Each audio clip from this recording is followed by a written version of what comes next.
Hello dear, good evening to all of you. मैं आज जो पेपर नवंबर 2022 का दे रहा हूँ आप लोगों को, तो मैं जितना पेपर दे रहा हूँ बस इसको आप सॉल्व करते चले जाइए। आपकी तैयारी समझ लीजिए कि चल रही है, ठीक है। सिलेबस कैसा भी कॉलेज में चलता हो, चाहे लेट हो चाहे कोई भी हो, कोई गम नहीं। इसको अगर आप सॉल्व करके रखेंगे तो आपके लिए बेनिफिट होगा एग्ज़ाम के दौरान, ठीक है। ये क्वेश्चन जो है, ये पेपर पुराने पेपर हैं। मैं यही कहता हूँ आप लोगों से बार बार कि पुराने पेपर्स पे आप अपना कंट्रोल रखिए, अपना कमांड रखिए। आपकी तैयारी 70 से 80% समझ लीजिए कि है, ठीक है। क्योंकि रिपीट करता है, लगभग 70% चीज़ें वही पुरानी रहती हैं, क्वेश्चन वही पुराना रहता है। तो डियर, इसको वीडियो को पूरा देख लीजिएगा। देखिए, मैं इसमें पढ़ूंगा नहीं, वैसे ही अच्छा ठीक है, मैं पढ़ दे रहा हूँ, नहीं तो फिर वही, ठीक है।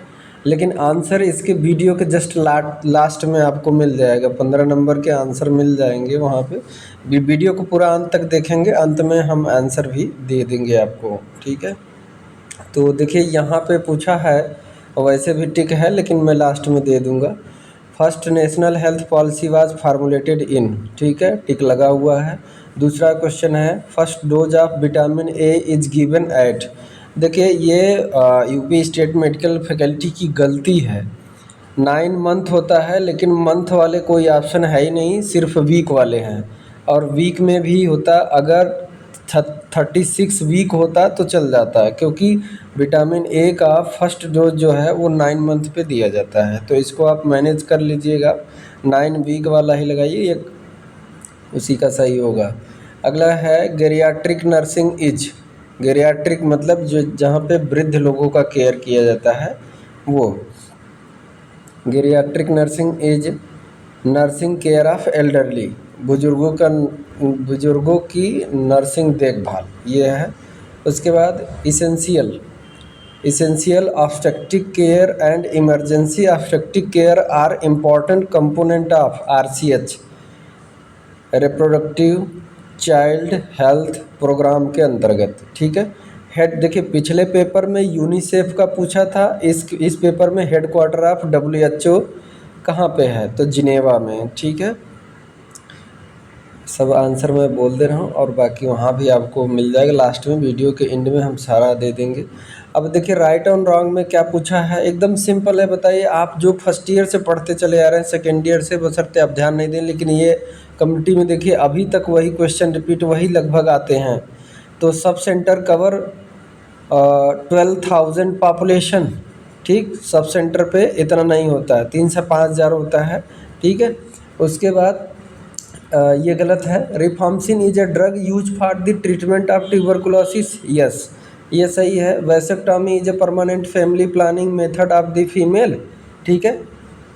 वैसेक्टॉमी, वैसेक्टॉमी मतलब समझ रहे हैं, वास्ट डिफरेंस है, यहाँ पे मेल कहता तो सही रहता। अब देखिए कि पिछला पेपर जो मैं बताया था आप लोगों को, पिछले पेपर में मेल का पूछा था लेकिन वो सही था वहाँ पे।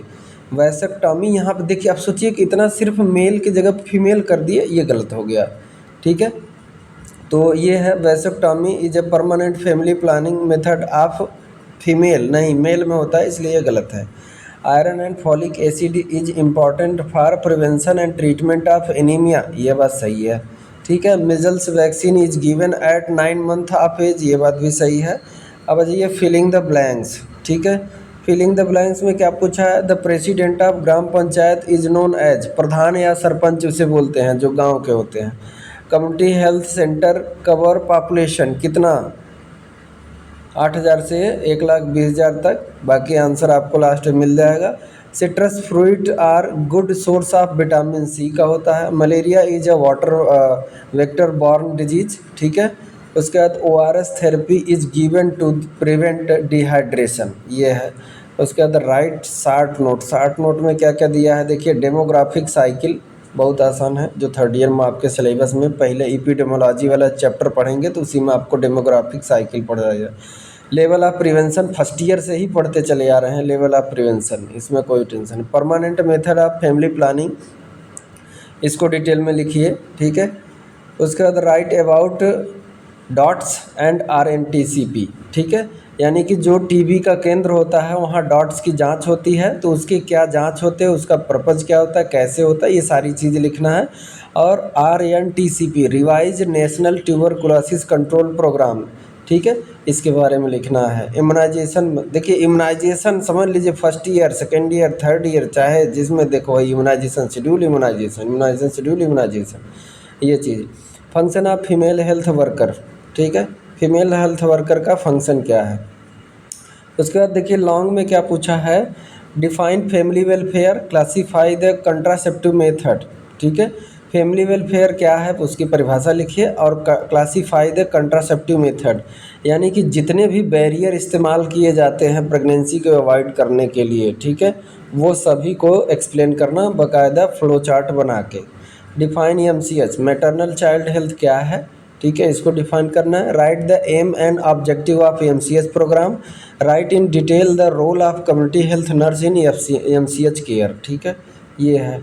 Analyst major health problem in India, ठीक है, major health problem in India, the role of nurse in prevention of nutritional deficiency problem, ठीक है। उसके बाद अगला है define health team, explain the function of team members, यानी स्वास्थ्य दल को परिभाषित कीजिए, क्या होते हैं जो टीम के मेंबर, हेल्थ टीम क्या होता है वो, और हेल्थ टीम देखिए पिछली बार भी 2023 में भी पूछा था, 2022 में भी पूछा है। Enlist international health agencies, international health agencies के बारे में बताइए, लिस्ट करिए, उसका लिस्ट बनाइए, और explain in detail about UNICEF. पिछले वाले पेपर में नेशनल पूछा था और उसमें ऐसे ही बोल दिया था किसी एक को डिटेल में लिखिए, लेकिन यहाँ पे इंटरनेशनल पूछ लिया है, यानी दोनों इम्पॉर्टेंट है, नेशनल और इंटरनेशनल एजेंसियाँ दोनों इम्पॉर्टेंट हैं। और पिछले वाले पेपर में देखिए, पिछले वाले पेपर में मैं देखिएगा उसमें बताया था कि नेशनल हेल्थ एजेंसीज़ के बारे में बताइए और किन्हीं एक का विस्तार से लिखिए, लेकिन इसमें क्या कर दिया, इंटरनेशनल हेल्थ एजेंसियों के बारे में बताइए और बाकी यूनिसेफ कह दिया कि यूनिसेफ के बारे में लिखिए, ठीक है। ये बड़ी दिक्कत हो जाती है जब वो नाम लिख के और वो बोल देता है किसी एक का करिए, तो अपने मन से जो सिंपल तैयार है वो आ जाता है। What are vital health statics, explain the source of vital health statics, देखिए पिछले वाले पेपर में भी आया था ये। Write the use of vital health statics, ठीक है। तो ये आपका पेपर नवंबर 2022 का है डियर, इसको सॉल्व करिए, ठीक है। अभी मैं लास्ट में देखिए आपको 15 नंबर का आंसर भी दिखा रहा हूँ, देखिए। तो देखिए डियर, ये आपका ऑब्जेक्टिव 5 ऑब्जेक्टिव है, ठीक है, उसका आंसर है जो पेपर है, ये 5 ऑब्जेक्टिव के हैं और राइट एंड रॉन्ग्स के हैं और फिलिंग द ब्लैंक्स के हैं, तीनों आंसर हमने दे दिए, ठीक है। लास्ट तक वीडियो को देखेंगे तो आपको, ठीक है। बाकी thank you so much video को पूरा देखने के लिए, और अगर आपके आस पड़ोस में आपके दोस्त यार हों किसी और कॉलेज में तो ज़्यादा से ज़्यादा लोगों को शेयर कीजिए, यही आपका काम है, बाकी काम मेरे ऊपर छोड़ दीजिए आप लोग। Thank you so much.